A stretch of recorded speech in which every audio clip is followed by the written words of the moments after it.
आपने कुछ वर्ड सुने होंगे, can, could, shall, should, may, might. अब ये सारे वर्ड्स क्या हैं? ये सब को बोलते हैं मॉडल्स। मॉडल्स इंग्लिश ग्रामर का बहुत ही इम्पॉर्टेंट टॉपिक है। सभी क्लासेस में ये इस पे से कोई ना कोई क्वेश्चन ज़रूर आता है। अब आप आगे देखिए, ये सारे जो मैंने अभी बोले, आप ये सारे जो देख सकते हैं यहाँ पे, can, could, will, would, shall, should, may, might, must.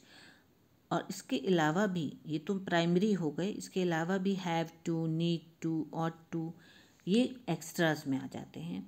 तो क्या होते हैं मॉडल्स? मॉडल्स जो हैं वो हेल्पिंग वर्ब्स होते हैं जो वर्ब से पहले आते हैं।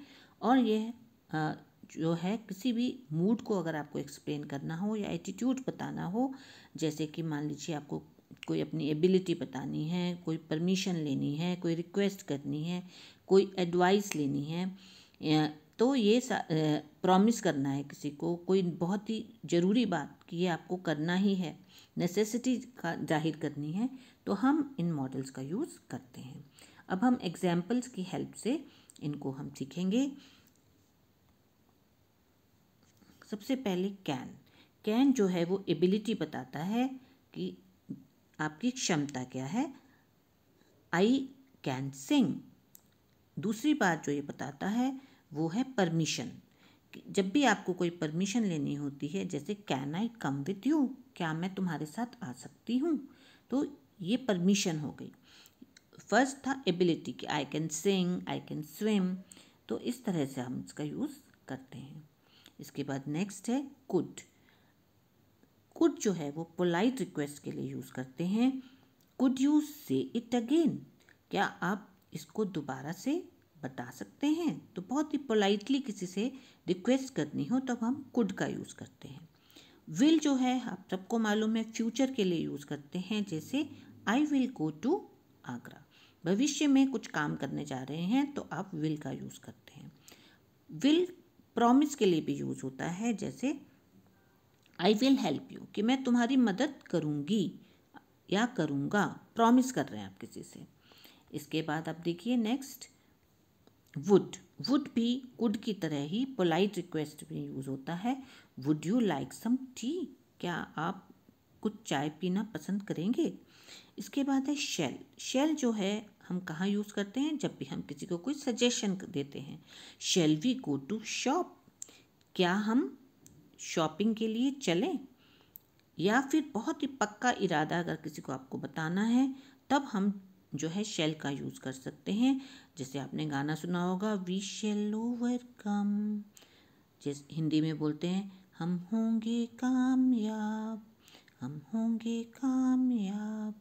तो या ऐसे ही इंग्लिश में है वी शेल ओवरकम समडे। तो इस तरह से डिटर्मिनेशन बताने के लिए हम इसका यूज़ करते हैं। देन उसके बाद आता है शुड। शुड है जब आप किसी को कुछ एडवाइस देते हैं कि यू शुड लर्न इंग्लिश, कि तुम्हें इंग्लिश सीखनी चाहिए, है you should learn English. Then next is May. जब भी आपको कोई परमिशन लेनी होती है तब हम मे का यूज़ करते हैं, मे आई कम इन। या फिर कोई पॉसिबिलिटी, संभावना बतानी होती है कि इट मे रेन टुडे, कि ये बारिश आज आ सकती है, तब हम संभावना इसका यूज़ करते हैं मे का। इसके बाद नेक्स्ट है माइट। माइट भी संभावना बताता है लेकिन लेसर पॉसिबिलिटी, थोड़ी कम, इट माइट रेन टुडे। फिर नेक्स्ट है मस्ट। मस्ट जो है बहुत ही ज़रूरी काम है कि I must finish this work, मुझे ये काम करना ही करना है, तब हम मस्ट का यूज़ करते हैं। इसके बाद जो है इसके अलावा जो है एक और होते हैं वर्ड्स जो हैं वो एक्स्ट्राज में आते हैं। तो एक्स्ट्रा जो है I have to, I had, I have to, अगर आपको कोई नेसेसिटी ही बतानी है तो हम कई बार आई हैव टू का भी वर्ड यूज़ करते हैं, जैसे I have to wear a uniform. या आपको हैव टू की तरह ही आई नीड टू का भी यूज़ करते हैं। या एक ऑट टू होता है जब आपको कोई एडवाइस देनी हो, शुड की तरह से ही ऑट टू का यूज़ हम करते हैं। तो अभी जो मैंने आपके सामने ये सारे जो मॉडल्स बताए हैं, आप इनको देखिए और सेंटेंसेस में इनका यूज़ करना सीखिए। Thank you.